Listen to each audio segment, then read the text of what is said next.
મિત્રો, આપણે નાની એવી મુસીબત આવે ને તો તરત જ હારી જઈએ છીએ, નસીબને દોષ આપવા લાગીએ છીએ. પણ શું તમે ક્યારેય એ વ્યક્તિના જીવન વિશે વિચાર્યું છે જેને સવારે રાજા બનવાનું હતું અને રાત્રે જ ખબર પડી કે હવે 14 વર્ષ જંગલમાં ભટકવાનું છે? હા, હું વાત કરી રહ્યો છું મર્યાદા પુરુષોત્તમ શ્રી રામની, જેમના જીવનનો બીજો અર્થ જ સંઘર્ષ છે. આજે આ વિડીયોમાં આપણે જાણીશું કે ભગવાન હોવા છતાં રામ ન થાક્યા તો આપણે સામાન્ય માણસો કેમ હારી જઈએ છીએ. કલ્પના કરો, તમારી મહેનતનું ફળ મળવાનું હોય અને છેલ્લી ઘડીએ કોઈ તમારી પાસેથી બધું જ છીનવી લે તો? શ્રી રામ સાથે પણ એ જ થયું. જે હાથે રાજદાન પકડવાનો હતો એ જ હાથે વનવાસ સ્વીકારવો પડ્યો.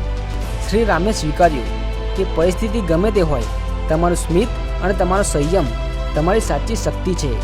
આપણે શું કરીએ છીએ? ઓફિસમાં બોસ ખીંજાય કે ધંધામાં નુકસાન જાય તો આખું ઘર માથે લઈએ છીએ. શીખો શ્રી રામ પાસેથી કે શાંત રહીને પણ યુદ્ધ જીતી શકાય છે. શ્રી રામ પાસે શું નહોતું? તેઓ ઈચ્છત તો પિતાના વચનને ઠુકરાવી શકતા હતા, પણ ના, તેમણે મહેલના ગાદલા ત્યજીને પથ્થરો પર સૂવાનું પસંદ કર્યું. આજે આપણને ઇન્ટરનેટ ધીમું આવે તો ગુસ્સો આવે છે, એસી વગર ઊંઘ નથી આવતી.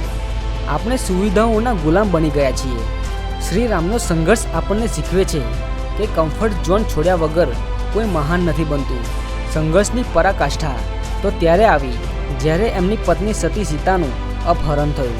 એક રાજાનો પુત્ર જંગલમાં ઉઘાડા પગે ભટકે છે, પશુ પક્ષીઓને પૂછે છે કે મારી સીતા ક્યાં છે?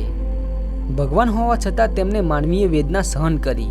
તે તૂટી શકતા હતા, તે હાર માનીને અયોધ્યા પાછા જઈ શકતા હતા, પણ ના, તેમણે સંઘર્ષ કર્યો, રસ્તો શોધ્યો અને વાનર સેના તૈયાર કરી. દોસ્તો, જ્યારે તમે એકલા પડો છો ને ત્યારે સમજજો કે આ તમારી કસોટી છે. એકલતામાં જ અસલી શક્તિનો જન્મ થાય છે. સામે વિશાળ સમુદ્ર હતો અને સામે રાવણ જેવી મહાસત્તા.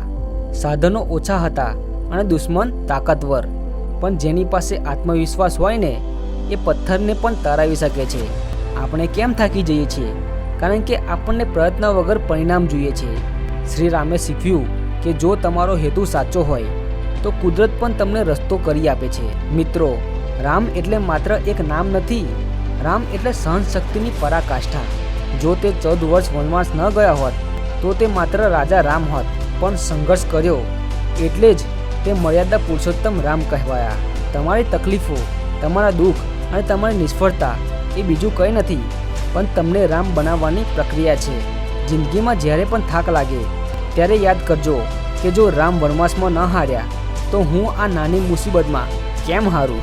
ઉઠો, લડો અને જીતો, કારણ કે તમારામાં પણ એક રામ છુપાયેલા છે. જો આ વિડીયોએ તમારા લોહીમાં થોડી પણ ગરમી પેદા કરી હોય તો ચેનલને સબસ્ક્રાઈબ કરજો અને કોમેન્ટમાં લખજો જય શ્રી રામ.